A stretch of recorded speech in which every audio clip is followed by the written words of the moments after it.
name's Marcus and welcome to Tabletop Reviews, where I sit on my couch next to my tabletop and review something.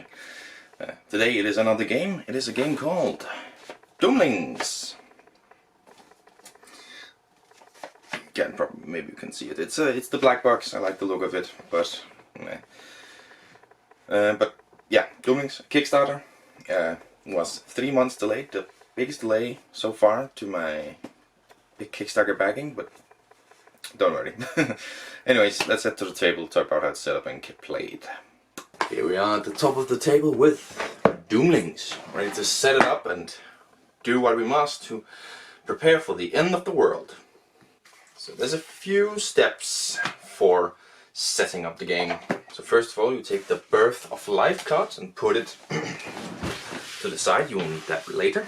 Then you will have to take the Ages cards and you will split them up. And you will find, first of all, you will find 3 catastrophes. And you kind of just shuffle them up and pick out 3 random ones. Then you pick out 3 random Ages for each catastrophe card, creating 3 piles of 4. Now these will be individually shuffled up and then just simply added on top of one another.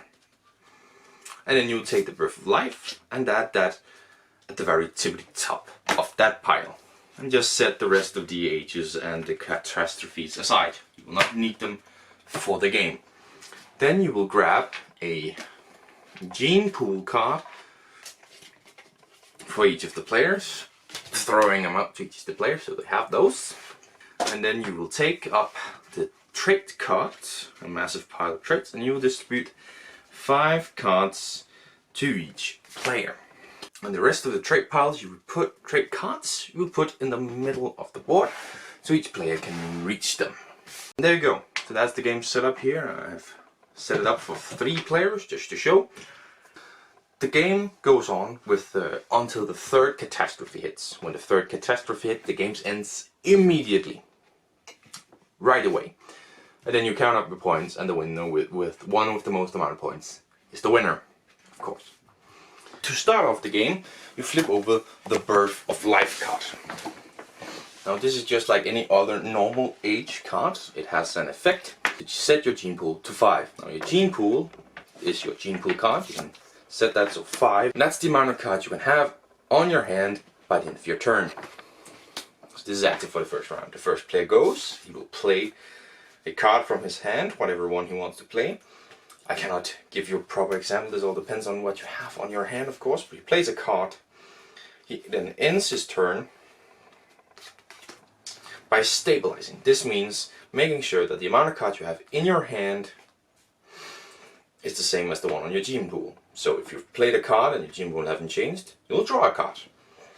Maybe you played a card that made your gene pool go up, so you'll draw 2 cards. Or an opponent played one, so it goes down, you'll have to discard some cards. Many things might happen to change the amount you can have on your hand at all times.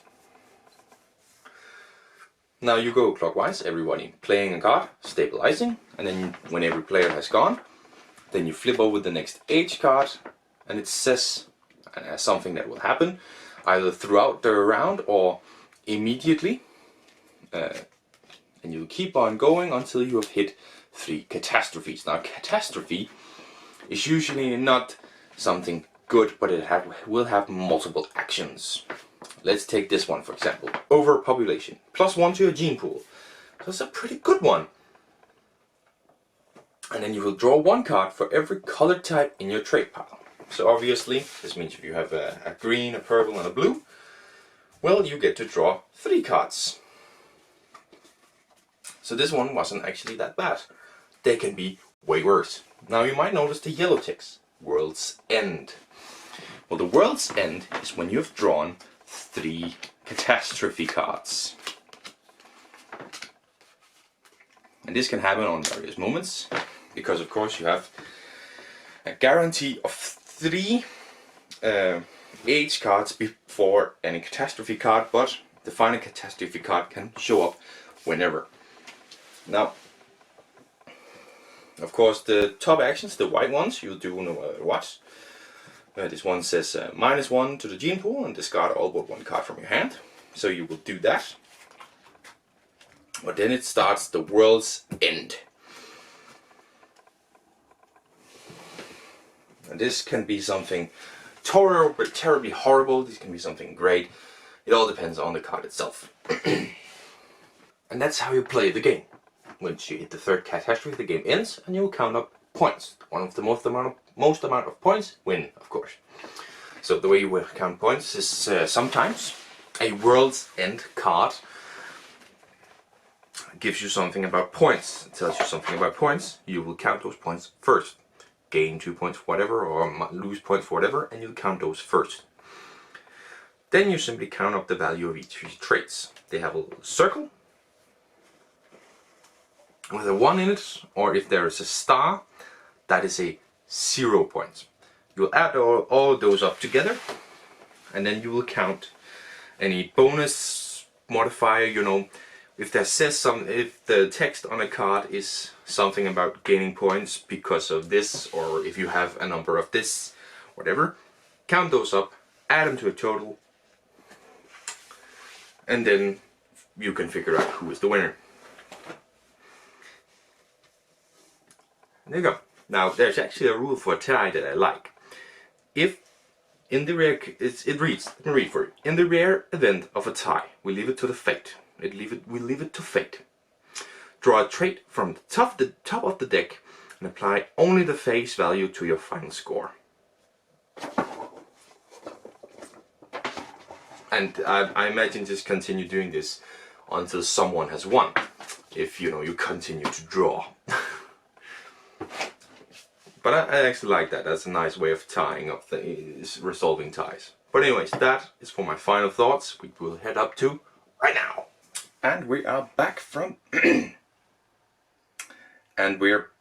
table and ready to talk about my final thoughts on it.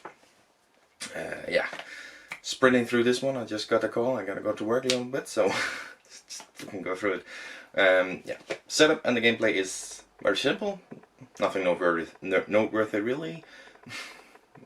I just recorded the Unstable Games episode, but so no, there isn't really, you play a card and then you stabilize to your hand. There's a few things within, you have a certain hand size, then you stabilize at the end. I think the stabilizing thing is a cool thing where you can increase or decrease it depending on things. But really what makes the difference this one is the cards and how they affect one another with this sort of take that, but not really also. As I said, I'm comparing this maybe a little bit to Unstable Unicorns. And I do prefer this one because the cards and their powers are very different from the Unstable Unicorns powers that are in there. Because to me the card powers make the entire difference of, what I think of the gameplay of this one. Really do take it to another level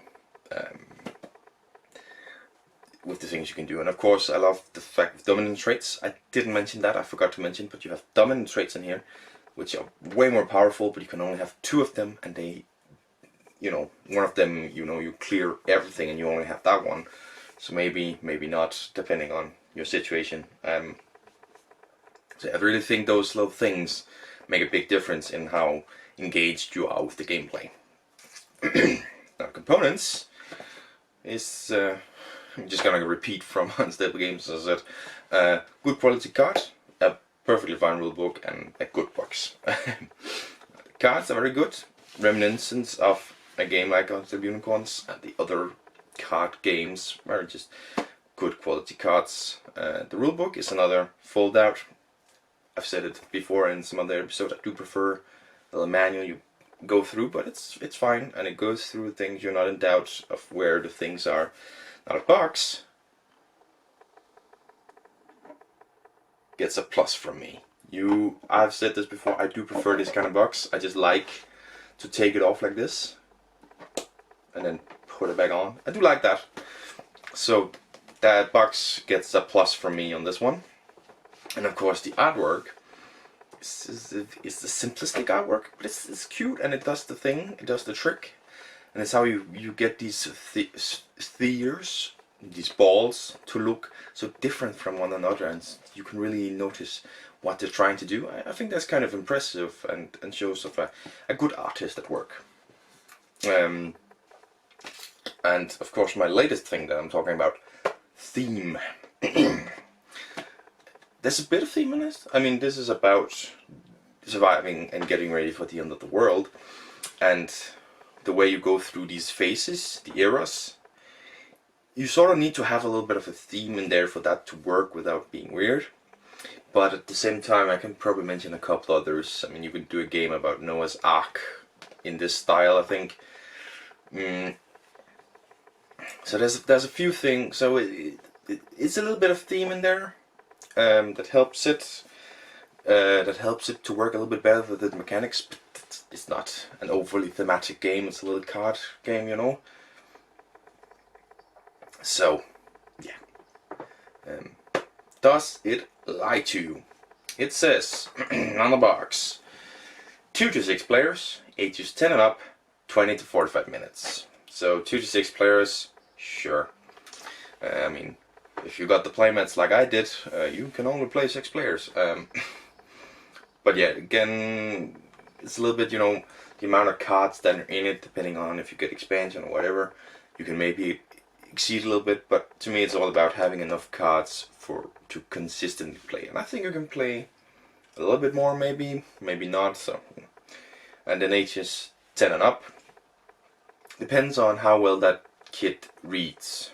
And it's an English game, so I'm talking from the perspective of a Danish person who knows some 10-year-olds I can play with and some 10-year-olds I can't play with, all depending on how well they read and understand what they read. And then you have 20 to 45 minutes.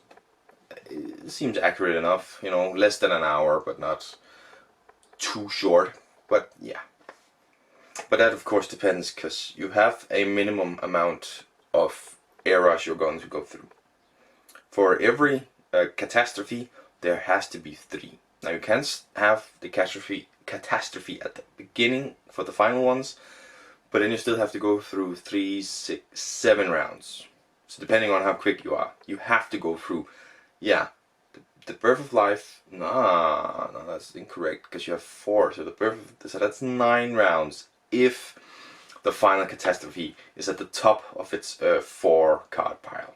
So, 9 rounds minimum you have to play through. That takes a little while, especially if you know, have a lot of cards and you have to think, oh, this one. It gives something. But I think it's fairly accurate. I'm having this one on its head. So yeah, does it lie to you? Nah, not really. I'm just gonna put this one on correctly real quick, because there we go. So the score I'm gonna give it, I am going to give it an 8 out of 10. As I said, I enjoyed it more than Unstable Unicorns, which is what I'm comparing it to. Last week's episode, if I upload it correctly. I will. And I think it's better than that. The cards and the powers really change up the game a little bit. And you have a bit more options, I think, just because the card powers, because in Unicorns, you could get stuck and just kind of have one option. But with this one, there's a lot of different things you can do, and gives you a few more choices, but still it's kind of lucky. The cards you draw will determine it. The eras can really change up, and the catastrophes even more. So it is quite lucky, but it's a good game, and I'm going to give it an 8 out of 10. Again, take that in this one, definitely. But I do enjoy some take that. So depends on who you are, what you think of take that. So final question. Am I keeping it? The answer is yes. I really like this one. I know a lot of people that like it, and I think it's good. It's a good game to have on my shelf for the future, to bring some joy to some game nights. I think it's a good game. So I'm keeping it. This one, definitely. So that was another episode of Tabletop Reviews. I hope you enjoyed, and if you did, please do leave a like, maybe subscribe for the next ones. And I hope to see you in those. Bye.